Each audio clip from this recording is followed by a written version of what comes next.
स्वागत है आपका आपके चैनल पर। तो आज हम देखेंगे झारखंड की परंपरागत शासन व्यवस्था, जिससे कि प्रश्न आते हैं। तो पहला जो है वो है मुंडा शासन व्यवस्था। तो आइए हम इसका देख लेते हैं। मुंडा शासन व्यवस्था में क्या किसे कहा जाता है। तो यहाँ देखिए, पढ़ा का जो होता है, पढ़ा राजा होता है, और पढ़ा राजा का जो मंत्री होता है वो दीवान कहलाता है, और सहायक जो होता है वो ठाकुर कहलाता है। संदेशवाहक जो होता है वो बरकंदाज कहलाता है। सुरक्षा जो करता है उसे दरोगा कहते हैं। क्लर्क जो है वो पांडे कहलाता है। उसके बाद आता है पट्टी। पट्टी का जो मुख्य होता है वो मानकी कहलाता है। उसके बाद आता है गांव। गांव का जो होता है धार्मिक प्रमुख, उसे पाहन कहा जाता है। प्रशासनिक व न्यायिक प्रमुख होता है मुंडा, और दंड सामग्री घटवार सलाहकार को वृद्धजन सलाहकार होते हैं गांव के। और मुंडा का जो सहायक होता है वो महतो होता है, और गुड़ायत। और पाहन का जो सहायक होता है वो पुजार और पलभरा होता है। तो इस प्रकार हमने इसका देख लिया, ये श्रृंखला। आप चाहे तो इसका स्क्रीनशॉट रख सकते हैं ताकि आपको पढ़ने में आसानी हो। चलिए आगे देखते हैं। आगे है गांव का जो प्रधान होता है वो मुंडा होता है, जो वंशानुगत होता है। इसका जो पद होता है ये वंशानुगत होता है। मुंडा का कार्य है लगान वसूलना, गांव की विधि व्यवस्था बनाकर रखना। मुंडाओं की भूमि खूटकट्टी कहलाती है। खूट का अर्थ होता है परिवार। ग्राम पंचायत हातू कहलाता है। ग्राम पंचायत का प्रधान मुंडा या हातू मुंडा कहलाता है। ग्राम पंचायत प्रधान हातू मुंडा कई गांव को मिलाकर बनाया गया पंचायत। 15-20 गांव को पट्टी कहते हैं। पट्टी पंचायत का सर्वोच्च अधिकारी होता है मानकी। पढ़ा पंचायत के प्रधान मानकी का जो पद होता है वो वंशानुगत होता है।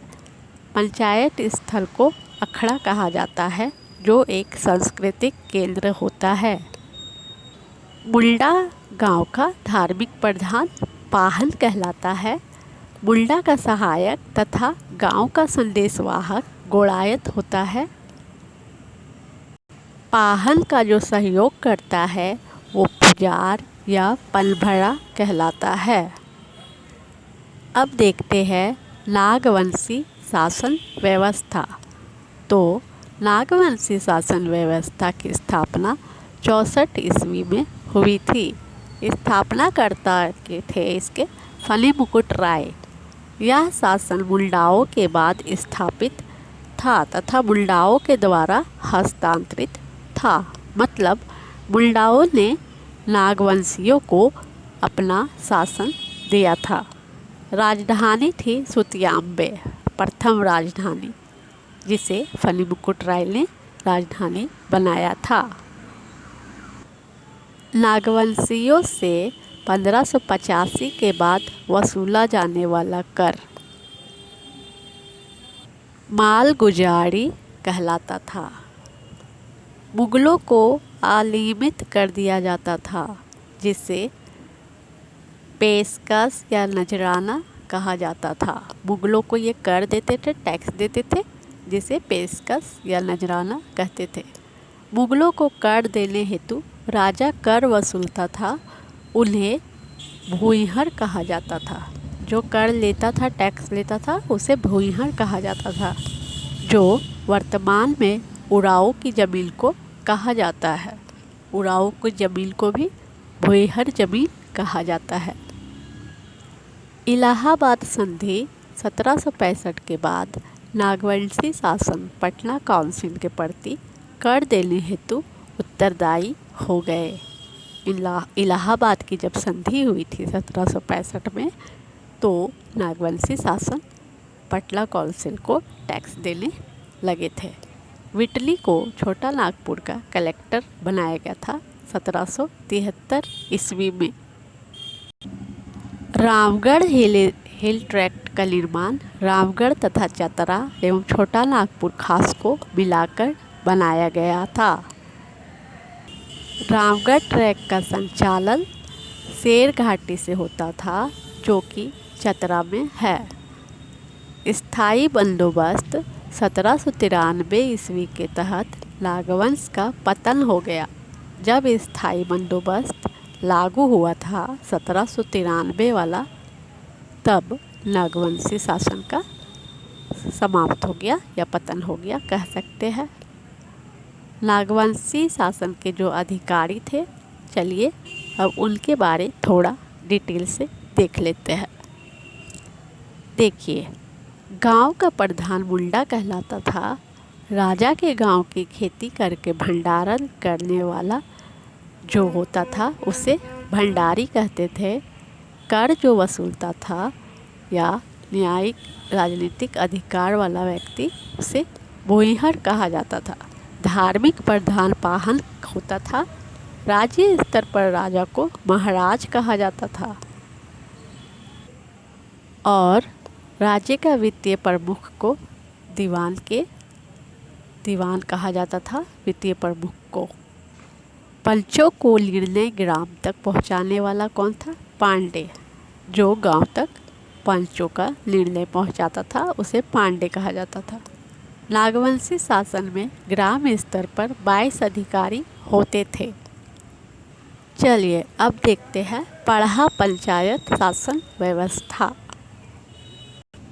तो इसमें पढ़ा होता था, जिसका पढ़ा राजा होता था। पढ़ा राजा का सहायक दीवान होता था और सलाहकार मंत्री होते थे। संदेशवाहक को क्या कहा जाता था? कोटवार या कोड़वा। संदेश व्यवस्थापक को क्या कहते थे? पनभरा। और प्रशासनिक व न्यायिक प्रमुख होते थे महतो। महतो के सहायक होते थे मांझी और गुड़ायत। धार्मिक प्रमुख होते थे पाहन और बेगा। सलाहकार वृद्धजन होते थे। क्लियर हो गया यहाँ पे। अब देख लेते हैं उड़ाऊ की शासन व्यवस्था। पढ़ा शासन कहलाता था। गाँव का प्रधान महतो होता था। महतो का कार्य होता था ग्राम स्तर के मामलों का निपटारा करना। महतो का सहयोगी मांझी होता था, जबकि संथालों में मांझी ग्राम प्रधान होते थे। गोड़ायत का कार्य महतो के आदेश गांव तक पहुंचाना है। 5, 7, 11, 21, 22 गाँव को मिलाकर बनी पंचायत को पढ़ा कहा जाता था। पढ़ा के 3 स्तर होते हैं, निम्न, मध्य और उच्च। पढ़ा पंचायत प्रमुख पढ़ा राजा कहलाते थे। पढ़ा का धार्मिक प्रधान पाहन होता था। पाहन को दी जाने वाली कर मुक्त भूमि पहनाई भूमि कहलाती थी।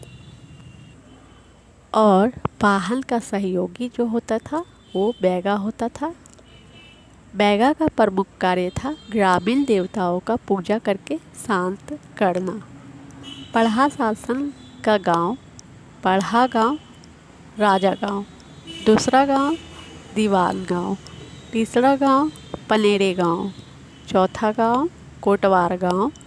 शेष गांव परिजाग गांव ये कहलाते थे।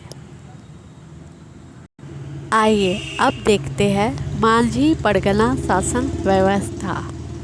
तो मांझी परगना शासन व्यवस्था में एक परगना होता था, जिसका प्रमुख परगनेत कहलाता था या सुसरिया कहलाता था। मंडल स्तर पर देश माझी और मोड़े माझी रहते थे और गांव फिर आता है।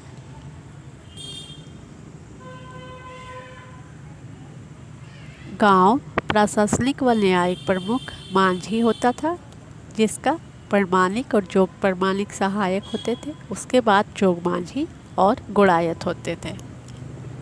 धार्मिक प्रमुख नायके या कुड़ाम नायके कहलाता था। सुरक्षा जो करते थे उसे लासे टेनगोई कहा जाता था। सलाहकार को भक्तो प्रजा कहा जाता था। ये किसमें था? माझी परगना शासन व्यवस्था में। माझी परगना शासन व्यवस्था को यूल रूल 1856 के तहत कानूनी मान्यता प्रदान किया गया था।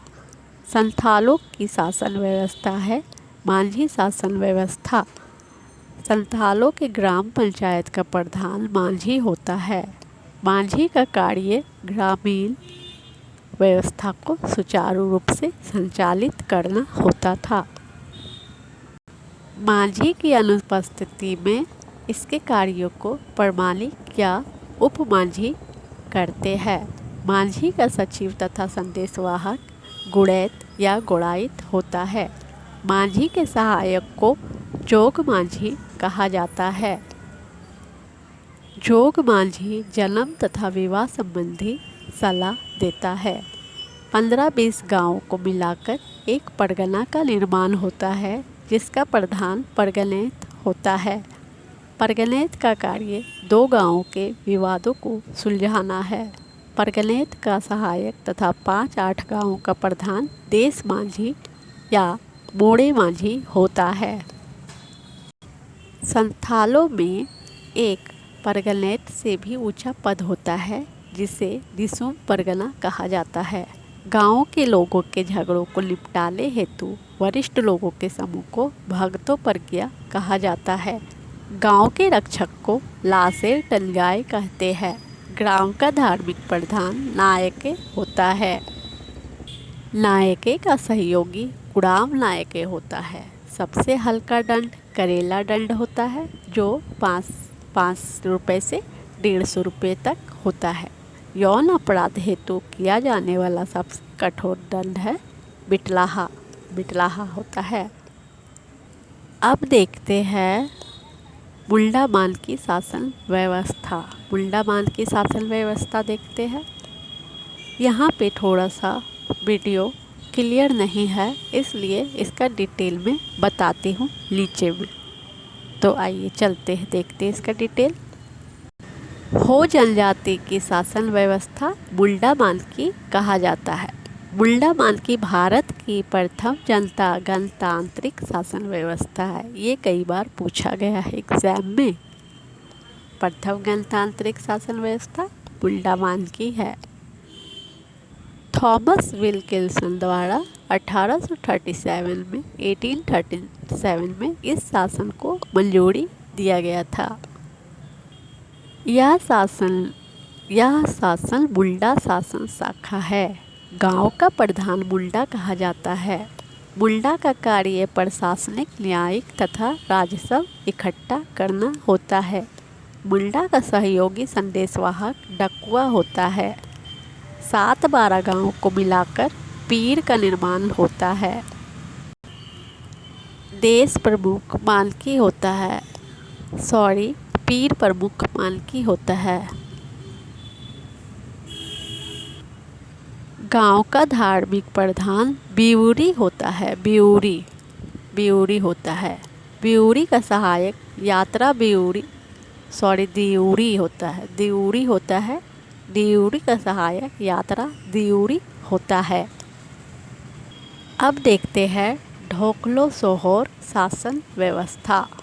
ढोकलो सोहोर शासन व्यवस्था, ढोकलो होता है, ढोकलो सोहोर होता है। ढोकलो सोहोर का जो ये होता है सहायक या मंत्री दीवान होता है और लिखावड़ होता है और तिलजोकड़ होता है। लिखाकड़ होता है, तिलजोकड़ होता है और दीवान ये मंत्रियाँ होते हैं। खूंट होता है एक। उसके बाद यहाँ पे थोड़ा सा क्लियर नहीं है, तो इसको भी डिटेल में आपको नीचे बता देती हूँ, क्योंकि आपको समझ नहीं आएगा यहाँ पे, तो नीचे आपको डिटेल बता देती हूँ। तो खड़िया जनजाति की शासन व्यवस्था ढोकलो सोहोर कहा जाता है। ढोकलो का अर्थ होता है बैठक और सोहोर का अर्थ होता है अध्यक्ष या प्रधान। यह शासन व्यवस्था मुंडा शासन की उपशाखा है। हो भी गांव को बसाने वाला तथा गांव का मुख्य व्यक्ति महतो कहलाता है। महतो का कार्य है प्रशासन का संचालन तथा दंड संबंधी कार्य करना। करताहा बिटलाहा द्वारा बहिष्कृत तथा शुद्धिकरण मामलों का निपटारा करता है। जो करताहा होता है वो जो बहिष्कृत होते हैं बिटलाहा के सज़ा से, उसका शुद्धिकरण करते हैं। खूंट पंचायत का अध्यक्ष सभी करताहा में से एक को चुना जाता है, जिसे खड़िया घाट भी कहते हैं। ढोकलो बैठक में प्रत्येक 3 वर्ष में खड़िया का राजा का चुनाव किया जाता है। ढोकलो सोहोर के अन्य अधिकारी है लेखाक्कड़, जो कि राजा का सचिव या मंत्री होता है। तिजोकड़ जो खजांची यानी खजाना को रखने वाला को बोला जाता है। देखिए तिजोरी में खजाना रखा जाता है, तो इस प्रकार आप याद कर सकते हैं इसे। दीवान होता है राजा का सलाहकार। और इसके जो धार्मिक प्रधान होते हैं वो कालो और पाहन कहा जाता है। पाहन को दिया जाने वाला भूमि पहनाई भूमि कहलाती है। जनजातियों में झारखंड में जनजातियों का कुछ अन्य देख लेते हैं सामान्य ज्ञान के लिए। तो अनुच्छेद 342 के तहत भारत के राष्ट्रपति द्वारा जनजातियों को अधोसूचित किया गया है। जनजातियों की कुल संख्या 33 है। राज्य निर्माण के समय जनजातियों की संख्या 30 थी, 2003 में 32 थी, 2022 में 33 हो गई। सामान्य जनजाति 25 है। संथाल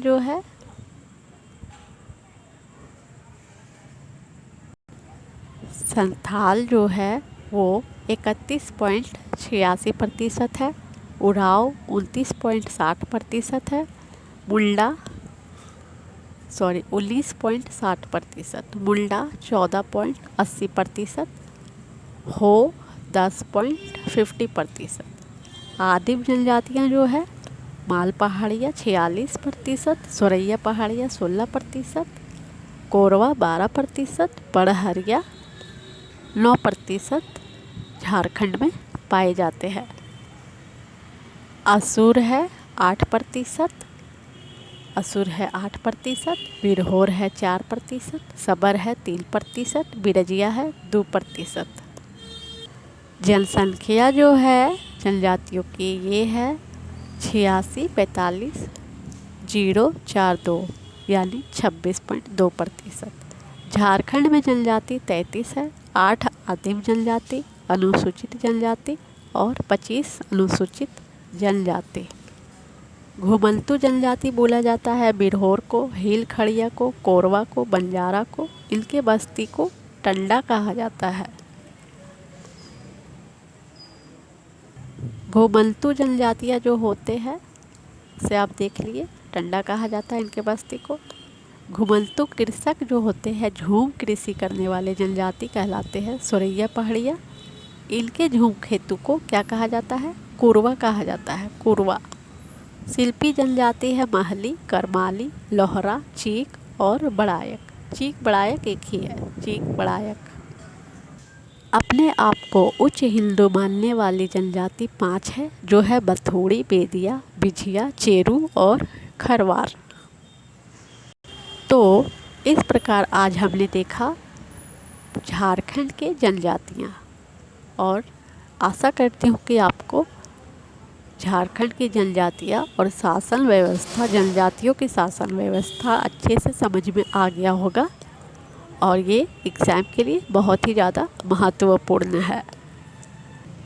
तो अगर आपको मेरा वीडियो पसंद आया है तो मेरे चैनल को लाइक करें, सब्सक्राइब करें और शेयर करें। धन्यवाद। जय हिंद, जय भारत।